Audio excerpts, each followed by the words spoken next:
గౌరవనీయులు తుమ్మల నాగేశ్వరరావు గారు అంటే మాకు చాలా గౌరవం. వారి మాటలతో నేను సంపూర్ణంగా ఏకీభవిస్తా ఉన్నాను. ఈ చర్చ సభలో నిజంగా కూడా రైతుల గురించి జరగాలి.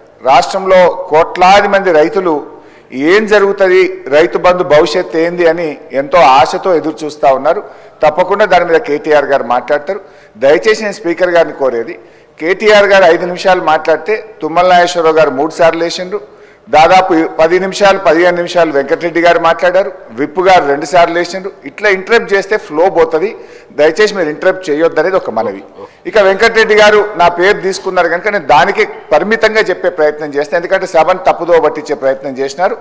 ఒకటి, మిషన్ భగీరథలో 50,000 కోట్లు తినేశారన్నారు. అసలు మిషన్ భగీరథకు అయిన ఖర్చే 28,000 కోట్లు అయితే 50,000 కోట్లు తినేశారని మాట్లాడడం సబబు కాదు. అది సభ రికార్డుల నుంచి తొలగించాలి. రెండవది, వారు మాట ఏమన్నారు, మా నల్గొండ జిల్లాకు అన్యాయం అయిందన్నారు. నేను నీటిపారుదల శాఖ మంత్రిగా పనిచేసిన. సభ అయిపోయినాక నేను ఆయన ఇద్దరం కలిసి సీదా పోదాం, ఎక్కడికి పోదాం, తుంగతుర్తికి పోదాం, సూర్యాపేట పోదాం, కోదాడ పోదాం. నాటి కాంగ్రెస్ పాలనలో 1 ఎకరానికి నీళ్లు రాకపోతే కాళేశ్వరం నీళ్లతోని 2 లక్షల ఎకరాలకు గోదావరి నీళ్లు పారించినమా లేదా, పోయి సీదా కాలువల మీద నడుచుకుంటూ ఈ నీళ్లు ఎప్పుడు వచ్చినాయి, కేసీఆర్ వచ్చినాక వచ్చినాయా, అంతకుముందు వచ్చినాయా అడుగుదామంటే అడుగుదాం.